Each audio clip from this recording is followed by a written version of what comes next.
Muy bien, vamos a ver. ¿Qué estoy haciendo? Déjenme actuar las pantallas.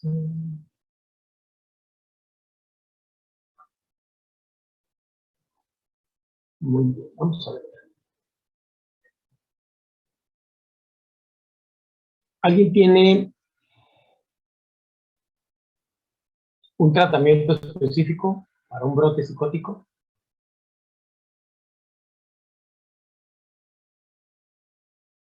¿Cómo actuarían ustedes ante una emergencia de un brote psicótico? ¿En un niño? ¿En un adulto?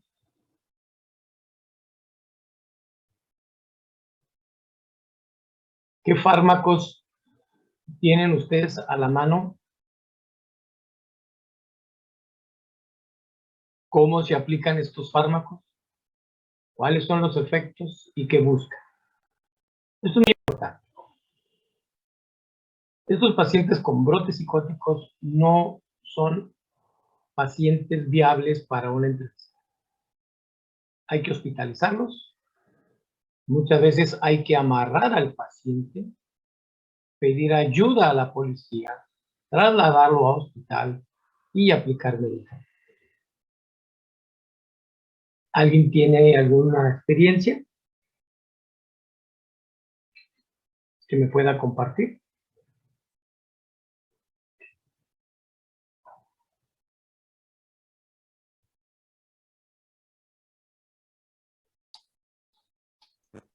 Por el momento no tengo ninguna experiencia, profe, pero recuerdo la vez que nos comentó usted que siempre teníamos que tener una benzodiazepina por el caso de alguna emergencia como esa. Exacto.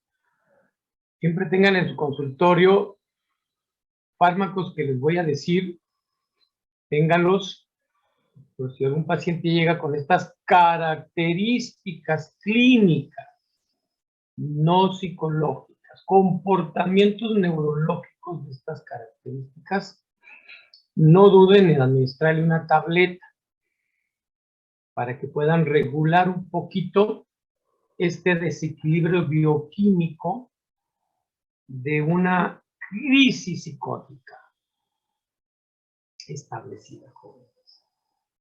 Entonces, sí es muy importante, entonces,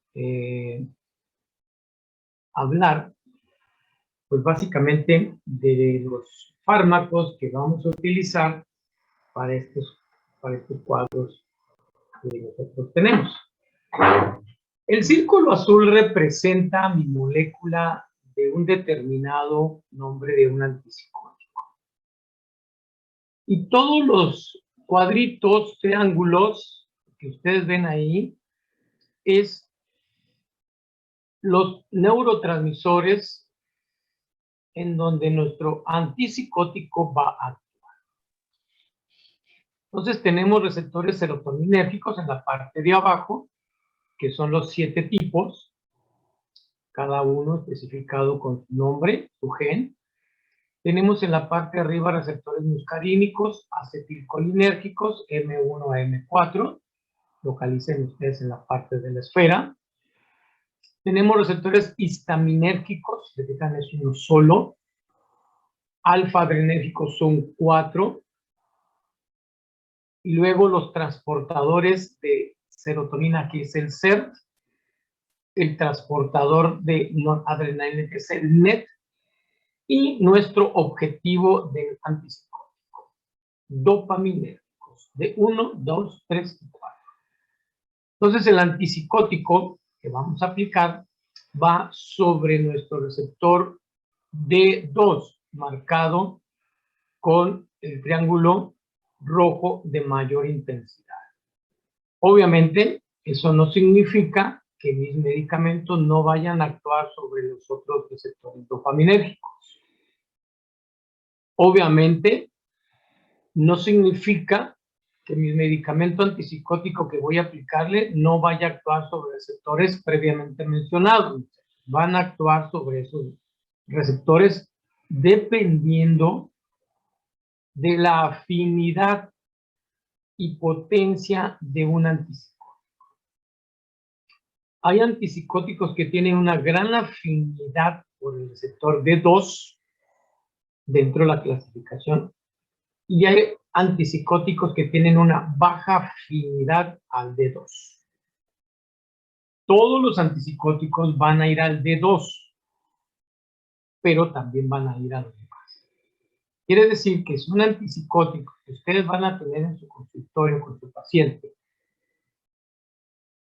No tiene la potencia para bloquear, antagonizar el D2, entonces quiere decir que vamos a tener poca respuesta. Significa que ese receptor necesita más dosis, más potencia, aunque sea un buen antipsicótico. Como hay antipsicóticos que con una sola dosis cubre la totalidad de los receptores dopaminérgicos sin necesidad de aumentar la dosis. Entonces, la efectividad de este fármaco en especial es en base a la afinidad que se tiene sobre nuestros antirreceptores. Por lo tanto, vamos a clasificar los receptores en convencionales o típicos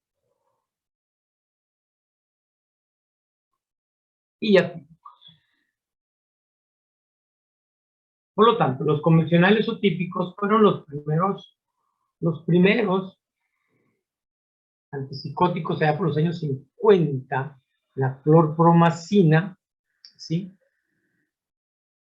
Este señor Charpentier, él lo utilizó en la psiquiatría, y el clorpromazina es un fármaco que se utilizaba para aspectos de dolor, aspectos de otro tipo. Algo similar con el Viagra. El Viagra se utiliza para vasodilatación coronaria y encontraron que tenía un buen efecto para la disfunción eréctil. Es el mismo caso de la clorpromazina, que fue el número 1, y ahí inició la aventura de estos fármacos en 1950, 2021.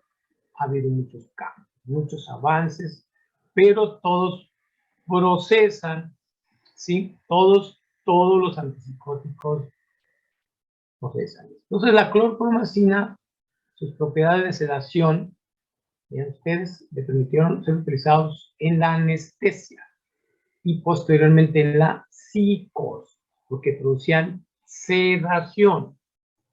No estoy hablando de signos positivos ni negativos. Entonces, los antipsicóticos típicos, que vamos a hablar durante los próximos minutos, son y se dividen en butirofenonas, fenotiacinas, tioxantenos y otros típicos. Y las butirofenonas, ahí tienen el nombre, que es el haloperidol, una fenotiacina, que es la clorpromazina, y la levopromazina. Estos tres fármacos son los que ustedes deben de tener en su consultorio en forma de tableta, que van a quitarles a ustedes un brote psicótico. Estos fármacos son los indicados para poder quitar, regular el estado de excitabilidad, el estado de agresividad de ese paciente que tiene un brote psicótico sin ninguna causa aparente, que puede ser producido por una droga, por un desequilibrio metabólico, o porque el paciente tiene oculto un trastorno borderline, una esquizofrenia resiliente, un bipolarismo resiliente, etc. Estos son los fármacos que se usan para los estados agudos. No sirven para tratamientos de mantenimiento un año, no son tratamientos agudos. Se llaman haloperidol y se llaman Sinogan. Haloperidol, Sinogan. Yo les recomiendo que ustedes tengan estos medicamentos en su consultorio. Yo les puedo proporcionar una receta para que ustedes la puedan comprar y tenerla a la mano. Es muy importante. Esto sirve para todos los pacientes. En un momento determinado tienen estas situaciones de emergencia psiquiátrica. Entonces, la butirofenonas es el haloperidol, fenotiacinas son todas estas que ustedes ven, desde la clorpromazina, que es esta, levopromazina, y todos los nombres si ustedes ven aquí, cada una de estos antipsicóticos corresponden a las fenotecinas y cada uno de ellos tiene una indicación precisa, un diagnóstico preciso. Es muy importante. Decía yo que la perfenacina es un ejemplo para poder quitar un brote psicótico, no nos sirve. ¿Por qué? Porque tendríamos que utilizar dosis muy altas, muchachos. A ver, permítanme un segundito.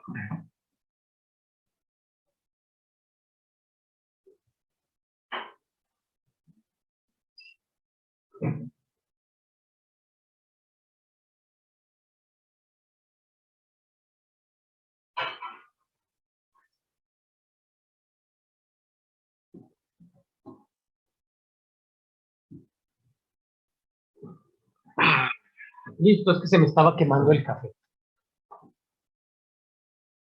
Entonces, estos fármacos que les estoy mencionando, Sinogan y Haloperidol, son los indicativos que yo utilizo en el hospital en pacientes pediátricos, adolescentes y en nuestros viejitos. Se utilizan de preferencia intramuscular. Tienen su efecto en una media hora y ustedes pueden controlar a un paciente en media hora sabiendo cómo está su mecanismo, lo que vamos a revisar más adelante. Entonces, esta es la clasificación. Fenotiazina, no se les olvide, aquí lo tenemos, los nombres, tioxantenos, aquí están. Por ejemplo, el suclopentixol es un fármaco muy potente y con una sola dosis al día es más que suficiente. El haloperidol es tan potente que una sola dosis es suficiente, pero estos no. Otros típicos, timoside, clozapina, el sulpiride, estos dos tienen una gran afinidad por el receptor de 2. Estos son tan efectivos que bloquean el 100% de los receptores. Si hay 100 receptores, los 100 los bloquean. Por ejemplo, la perfenacina, de los 100 receptores, nada más bloquea un 40 o un 50%. El otro 50% necesitamos administrarle otra vez. Entonces, está aquí muy importante ver esto, porque los pacientes pueden estar tomando, algunos pacientes toman una sola dosis, otros 4 veces al día, y muchas veces nos preguntamos el por qué. Estos son los típicos. Atípicos. Aquí los tienen. Clozapina, risperidona, olanzapina, quetiapina, aripiprazol, está el brexpiprazol y otros fármacos de nueva generación que se están trabajando actualmente. Pero esta es la base estructural de los antipsicóticos que vamos a ver. Entonces, gracias a estos aspectos de la clorpromazina, se pudo generar y se empezaron a clasificar estos fármacos. Aquí tienen ustedes el aldol, que es el haloperidol, ¿verdad? Reitero nuevamente, puede ser en gotas, tabletas o en presentación IV. Son de los pocos fármacos. Casi todos los psicotrópicos son vía oral, por lo regular. Entonces, los antipsicóticos típicos, gracias a este hallazgo de Charpentier del 50, se pudieron ya conocer los efectos y los beneficios de los fármacos sobre los síntomas positivos de los pacientes con psicosis. Ya se había hablado con anterioridad, pues, que es el delirio, ¿verdad? Dije que es una encefalopatía, el paciente está desconcertado, desorientado, porque tiene un problema de una encefalopatía, hay una inflamación. Entonces, los antipsicóticos se introdujeron gracias a estos procesos. Y también vieron que modificaban los aspectos subsecuentes. Alucinaciones, trastornos formales del pensamiento, conducta extravagante y síntomas catastróficos. Ustedes, pues ya tienen ustedes conocimiento y experiencia que es una psicosis. Y dentro de la psicosis, pues la más determinante pues, es la esquizofrenia. Recuerden que hay psicosis bipolares, depresiones psicóticas, personalidades borderline psicóticas, no dejan de ser pacientes con personalidades esquizotípicas, esquizoides. Cada vez que se utiliza la palabra esquizotípica, esquizoide, es una psicosis. Es un trastorno del lóbulo frontal. Es un trastorno de un desequilibrio funcional frontal bilateral. La psicosis es un trastorno bilateral. Debe haber una disfunción global. Entonces, nunca pierdan ese objeto. Por lo tanto, es muy importante entender que estos antipsicóticos, los típicos, fueron los primeros, ¿verdad? Pero tienen un gran beneficio sobre el aspecto positivo, pero no logran modificar los síntomas negativos de la esquizofrenia. No logran modificar los síntomas negativos de la esquizofrenia. No sirven para una esquizofrenia catatónica, de signos cognitivos, apáticos, completos. Hay que tener mucho cuidado en eso. En la primera diapositiva yo les puse los receptores que el antipsicótico trabaja, pero el objetivo es el D2. Entonces, dopamina. Estos antipsicóticos típicos tienen un problema que yo me encuentro muy frecuentemente después de 6 meses de utilizarlo. Así que un paciente les puede presentar a ustedes síntomas extrapiramidales, síntomas colinérgicos, histaminérgicos, adrenérgicos, que tengo que enseñarse. Entonces, uno de los problemas principales de los típicos son los número 1. Síntomas secundarios de tipo extrapiramidal. Entonces, la diferencia entre el típico y los atípicos, muchachos, es un avance un 300%. Entonces, la risperidona, que es uno de los que pertenece a los atípicos, nos ayuda muchísimo a la actividad frente a los síntomas psicóticos positivos. Y vean ustedes algunos sobre los síntomas negativos, ¿ok? Mejorando en el paciente, pues la apatía, el embotamiento del lenguaje, el bloqueo, incongruencia emocional y el retraimiento social. Ustedes ven ahí. ¿Sí? Entonces, esto es muy importante porque los atípicos tienen un porcentaje menor de presentar efectos de tipo extrapiramidal que son muy molestos, muy clínicamente incapacitan en la vida del paciente, a un niño, un ejecutivo, lo saca de su actividad social, familiar y personal. El efecto adverso de tipo extrapiramidal es muy serio. No es una fiebre cualquiera, ¿verdad? Son trastornos motores que pueden ser transitorios o pueden ser permanentes. Ya tendremos la oportunidad de platicar. Entonces, ¿qué define a un antipsicótico convencional? Ahí se lo dice. Un antipsicótico, sus acciones es antagonizar nuestro receptor D2. Al producir este efecto de bloquear el D2, produce un estado que se llama la neurolepsis. En el caso de la clopromacina, se encontró que el paciente producía una neurolepsis, aparte de las. Entonces el antipsicótico nos va a producir una neurolepsis que significa una exagerada lentitud. El paciente tiene una ausencia de movimientos espontáneos, dinámicos, es lento.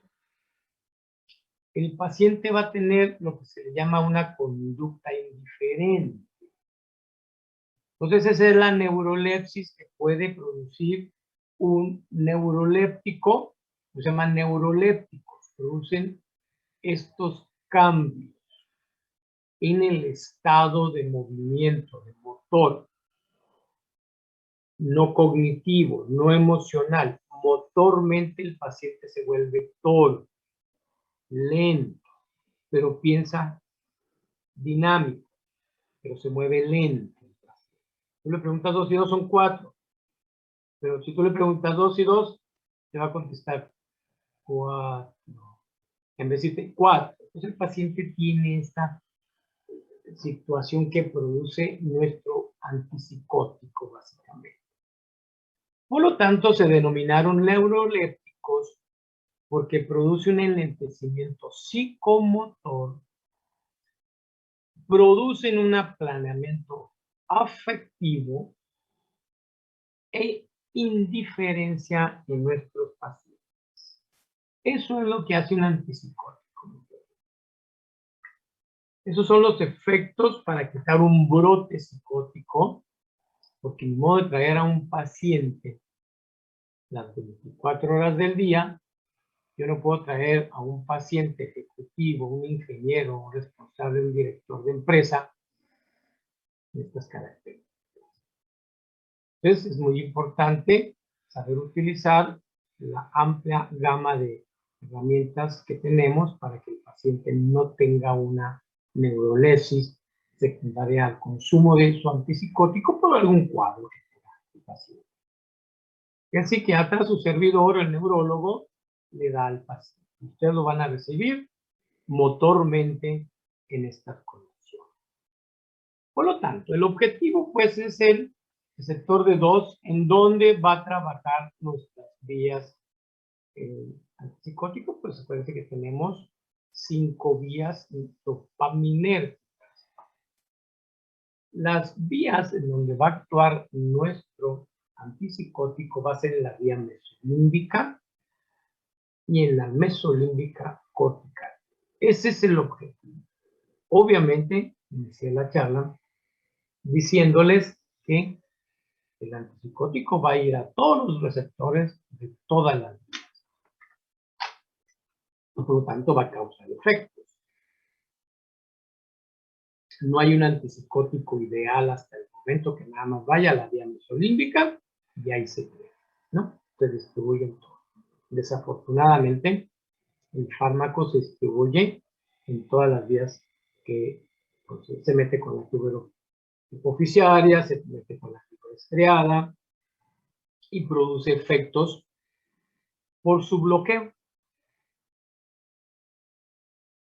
Los nuevos antipsicóticos no hacen eso. Aquí les puse una representación, el antagonismo del receptor. Vean ustedes, aquí está mi círculo azul, que es mi clorpromacina o mi risperidona, y me bloquea el receptor dopaminérgico D2. Entonces, me baja la dopamina a un estado normal y hay una reducción de los síntomas. Aquí, vean ustedes una esquizofrenia no tratada, cómo se libera la dopa en la vía mesolímbica, viaja la dopamina, llega al núcleo accumbens, se libera la dopa y hay una sobreestimulación de dopamina y hay un nivel muy alto de dopa, lo que hay síntomas. Entonces, nuestro antipsicótico, aquí lo tenemos, un antagonista de puro, mi círculo azul, mi bolita azul, y nuestra reducción de síntomas. Esto se ve muy bonito, muy práctico, muy arquitectónico. ¿eh? Si esto fuera ideal, seríamos felices todos los que nos dedicamos a tratar brotes psicóticos o pacientes con una psicosis. Por lo tanto, el denominador común de todos los antipsicóticos típicos es bloqueo de estos receptores a nivel central, acá arriba. Todas las vías dopaminérgicas. Ese es el denominador común de un antipsicótico. No olviden ustedes, jóvenes, que la vía mesolímbica es un área dentro de la vida cotidiana de un esquizofrénico en donde esta vía se está siendo bombardeada por dopa. Esta vía hace que siempre esté excitada, activa, hipermotivada. Estos pacientes tienen tendencias, porque tienen mucha dopamina, a aspectos muy importantes como el consumo de tabaco exagerado y fuerte riesgo de adicción a la drogodependencia de cualquier tipo.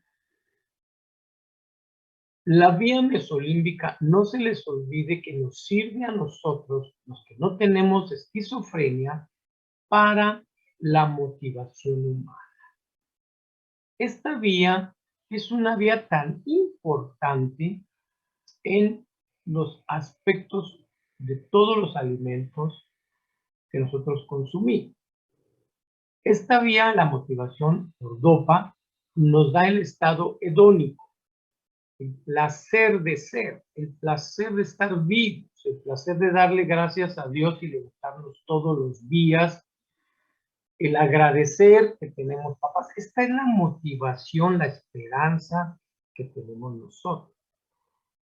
También la motivación en los aspectos afectivos, pues es lo que se le llama amor, se llama fe, esperanza.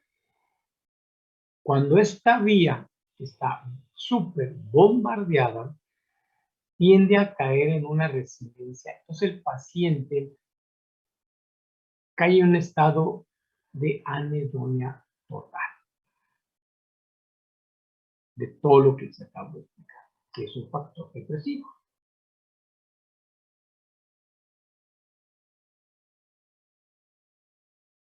Por eso la dopamina nos involucra el continuar buscando metas. Por eso la dopamina nos involucra comportamientos de búsqueda, de satisfacción. Por lo tanto, el núcleo accumbens es el objetivo principal: placer, recompensa y gratificación.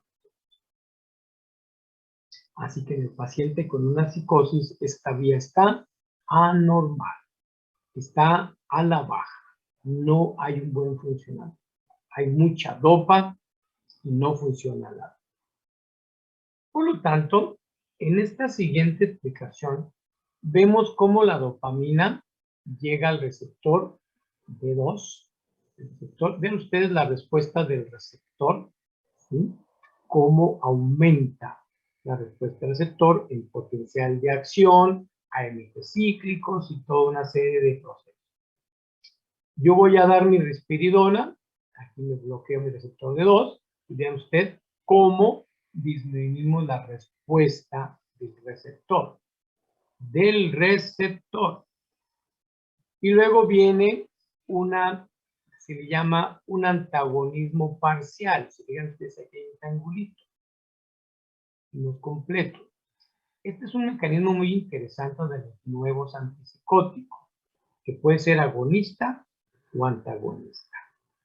Significa que es muy específico, que no me va a causar más datos extrapiramidales y que me va a normalizar, vean ustedes, una respuesta del receptor.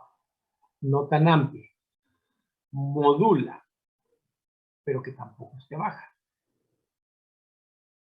Esto sería una forma esquemática como los antipsicóticos típicos que estamos viendo, pues que se le llaman agonistas parciales. Entonces modulan y equilibran los receptores dopamínicos. Si el problema, muchachos, es el receptor dopamina. Entonces, por lo tanto, Aquí vuelvo a darles a ustedes una explicación de lo que puede estar sucediendo en nuestras vías que estamos trabajando. La vía mesolímbica, que es esta, es la que está alterada en un paciente con psicosis. En la vía mesolímbica hay un exceso de dopa, en la mesocortical hay una deficiencia de dopa, pero hay un aumento de serotonina. Entonces, las vías que vamos a tratar y vamos a enfatizar sin perder el objetivo son las mesolímbicas y mesolímbicas corticales. Nada más en los pacientes con psicosis. Entonces, les decía a ustedes que el antipsicótico, que aquí lo tienen representado nuevamente con el cuadradito azul, hay que bloquear simultáneamente el mismo número de receptores de todo el cerebro.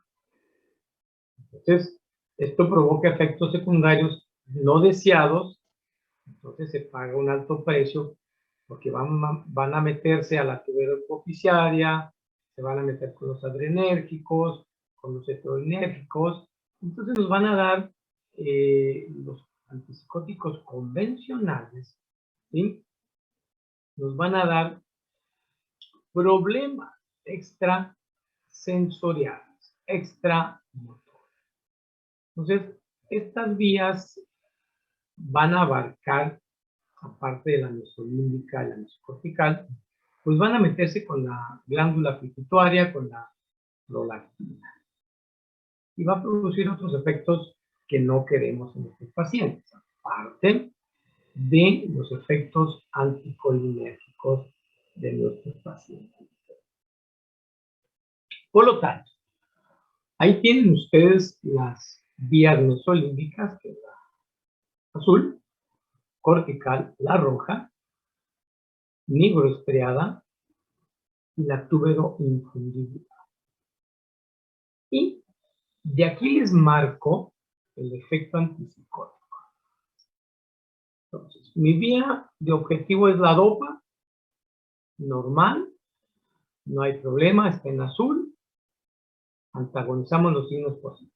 Pero, si se mete, porque vamos a bloquear la mesocortical, un antipsicótico típico puede empeorar los síntomas negativos porque hay baja de dopamina. Muy importante. Mi antipsicótico típico, el haloperidol o la clorpromazina, no me producen estos efectos porque son efectos rápidos. Estos efectos, muchachos, se van a producir cuando ya es un tratamiento de mantenimiento, días, semanas, meses, años. En la vía tuberoinfundibular me va a producir hiperprolactinemia, mi antipsicótico típico. Y en los ganglios basales, si se mete con la acetilcolina, me va a producir los síntomas extrapiramidales. Estos serían, pues, los efectos de mi antipsicótico como un efecto secundario. Pues son normales. ¿Por qué? Porque ahí hay receptores de 1 a de 5. Entonces, este es el precio que se paga por poner un medicamento para quitar los síntomas positivos de nuestro paciente que trae una psicosis con síntomas positivos y todo eso. Cuando aplicamos nuestro antipsicótico, pues producimos la neurolepsis. Ese es el proceso. Producimos neurolepsis, sedación al paciente, enlentecimiento de su actividad psicomotora. El paciente puede pensar dinámicamente, pero está lento. Se llaman neurolépticos. Por lo tanto, las áreas que van a estar siendo afectadas pues serían. Entonces, Vean ustedes, después de que damos nuestro fármaco, que nuestro paciente tiene esta conducta que ustedes ven ahí en esa diapositiva. Vean ustedes, tiene una apatía. Entonces la neurolesis produce pues en la vía mesolímbica una apatía muy marcada, un estado anhedónico, ya les expliqué por qué, es una falta de motivación muy importante desde el punto de vista sexual, desde el punto de vista social. Son pacientes que se aíslan completamente. Y eso que le estamos dando medicamento. Vean ustedes, poca interacción social y poca capacidad para vencer el ocio. Por lo tanto, estas características, mi paciente puede tener una alta incidencia de tabaquismo y farmacodependencia. Álgame Dios, tengo dislexia por la ley. Bueno, ese lo preparamos a tambor batido. Entonces, estos pacientes, aparte de producirles esta neurosis, se van a encontrar con muchos pacientes que tienen estos problemas agregados a su psicosis. Algo muy importante que quiero aclarar. La psicosis te va a producir que tú tengas tendencia a estos dos procesos. La psicosis nunca te va a producir depresión. Se acompaña con depresión.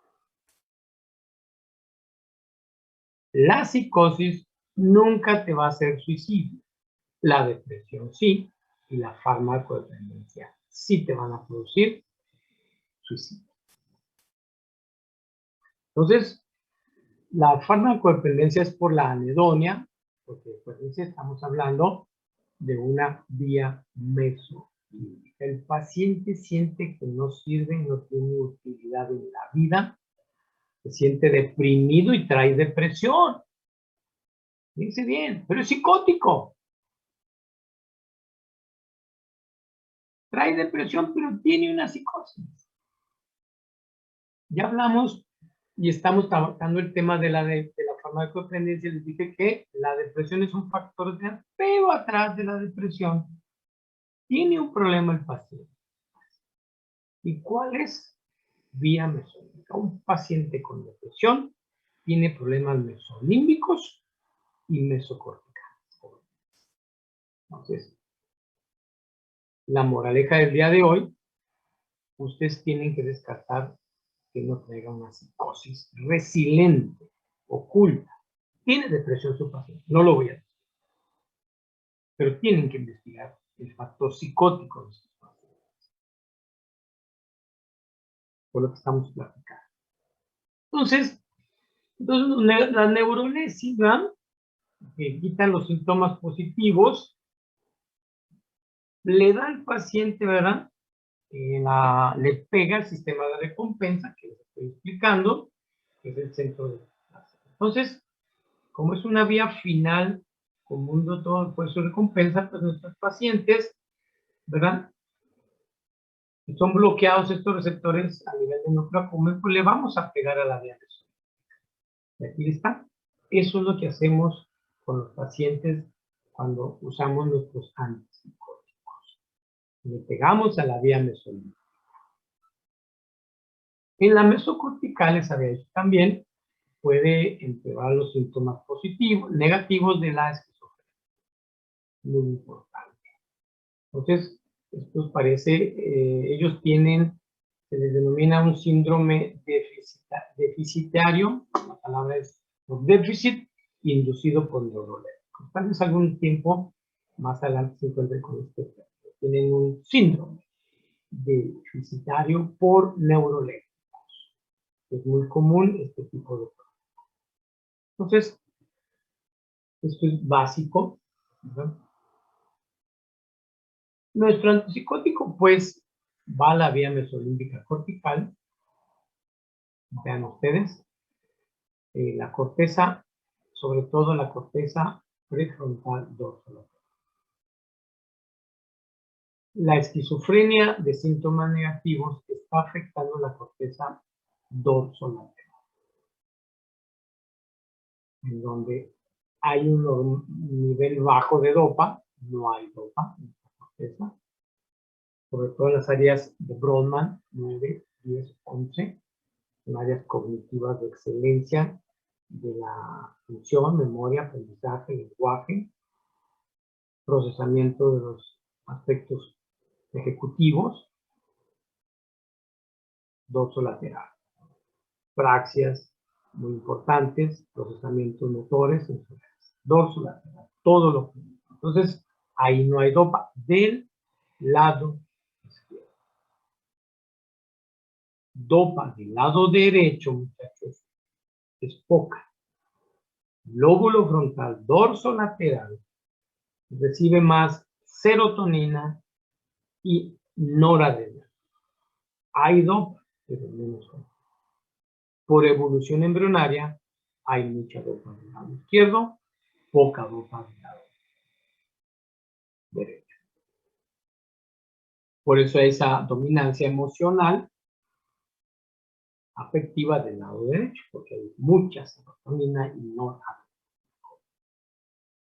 Entonces, si yo doy un antagonista, aquí está mi receptor, miren, aquí está, y bloqueo, aquí está mi bajo más la dopa, entonces hay un empeoramiento de los signos negativos de mi paciente. Estos son aspectos muy sencillos, pero muy importantes que no quedan de vista. Entonces, ahí está otra vez, ¿sí? Donde se bloquea nuestro receptor. ¿No? Muy importante. Ahí tenemos la vía nigroestriada. Ya vi la vía mesolítica y mesocortical. Ahora vamos a ver qué pasa si mi antagonista llega a la vía nigroestriada. Esta es una vía de cuerpo estriado, que es el carbamazepina. Llega mi antipsicótico haloperidol, sulfasina, sulfiride. Llega y bloquea normalmente y se mantiene en la vía nigroestriada. El paciente que tiene esquizofrenia no tratada, pues la dopamina normal. Les recuerdo que la vía nigroestriada es la de los movimientos práxicos. Los ganglios basales inhiben el movimiento el movimiento voluntario. Los ganglios basales utilizan a la dopa para inhibir el movimiento. La vía mesolinga es para mover al paciente.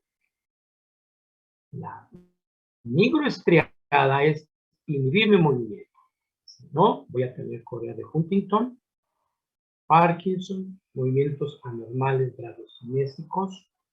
La dopa es importante para inhibir movimiento.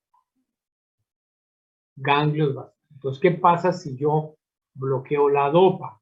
Vean ustedes, llega mi medicamento que no debe de ir ahí. ¿Y qué pasa? Baja la dopa y se produce el síndrome extrapiramidal. Síndrome extrapiramidal, que es el número 1, mi antipsicótico que voy a dar a mi paciente, típico, y me puede producir las disquimias. Son dos entidades frecuentes dependiendo del tipo de antipsicótico. Dependiendo del tipo de antipsicótico. Si es muy potente, se presentan de mayor frecuencia. Si no es tan potente, tarda en presentarse. Yo me he encontrado pacientes que a los 4 o 5 días, ¡pum!, presentan el síndrome extrapiramidal que no quiero ver en mis pacientes.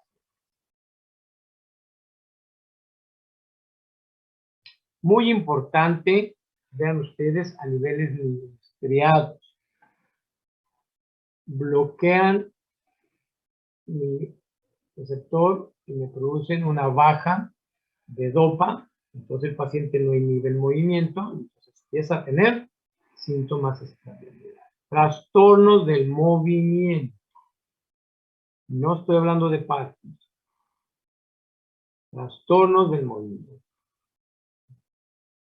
Para que me produzca este trastorno extrapiramidal, hay una gráfica que quiero presentarles, que es esta. Muy sencilla, miren. Dosis de concentración del plasma en 12 minutos, horas. Y luego, bloqueo de receptores, un 20%, un 40%, un 100%. Yo puse un ejemplo, una sinapsis dopaminérgica estrateal tiene aproximadamente, por histología de receptores dopaminérgicos, tienen aproximadamente unos, si mal no recuerdo el dato por biología molecular, por cada sinapsis de receptores D1 a D4 a D5 tienen 100,000 receptores más o menos. Es la cantidad, ¿no? Que es el 100%. Entonces, un fármaco que yo voy a dar me tiene que cubrir un 60,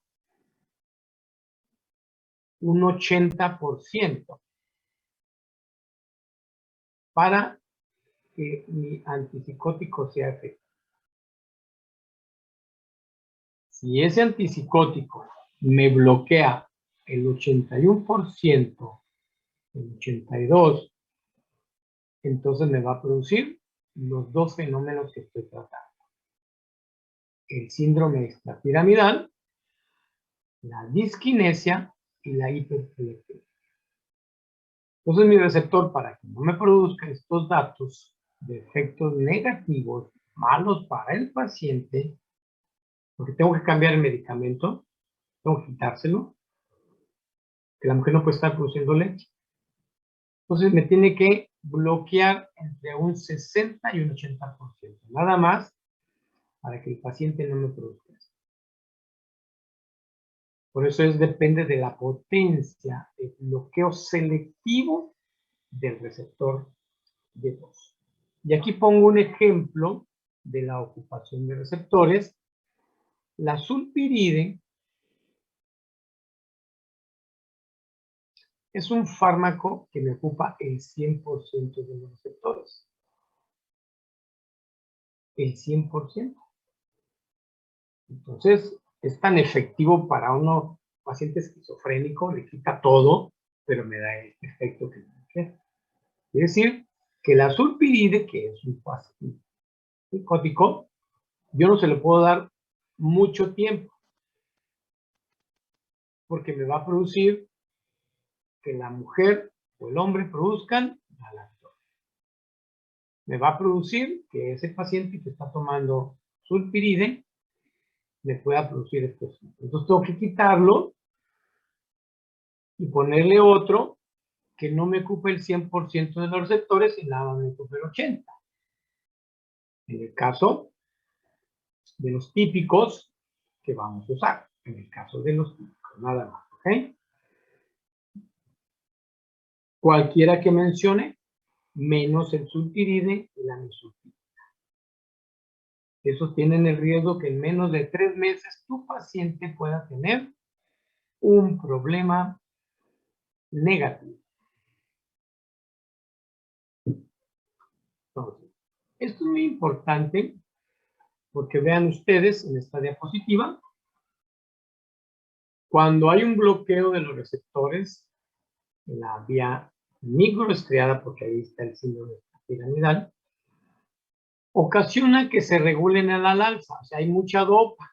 1, 2, 3, 4 receptores. Vean ustedes lo que hace nuestro sistema neuronal. Cuando nuestro paciente, estos receptores, el paciente está recibiendo el sulpiride, la loperidol, todos estos fármacos, el fármaco, cuando son bloqueados en forma crónica, ¿ya? Nos va a producir la disquinesia tardía. La disquinesia tardía es un aumento al alza de receptores dopamina. Esto de los disquinesias son movimientos faciales y linguales muy grotescos. Ahí traigo una video que se los voy a presentar. ¿Sí? Normalmente estos pacientes, para presentar una disquinesia a un año, y cuando se presentan pueden ser disquinesias iniciales y las tardías. Y las tardías jóvenes ya no se pueden quitar básicamente. Y esto sería una forma esquemática de lo que es una disquinesia. Esos son los trastornos disquinéticos a los cuales me refería por el uso de un antipsicótico, que puede ser del típico de mayor incidencia, pero también los atípicos, en menor grado, porque no van a la nigroestriada y nada más van específicamente a la mesolímbica. Esa es la gran diferencia entre el atípico y el típico. Voy a presentarles lo que es una disquinesia en la vida real. Ahí está.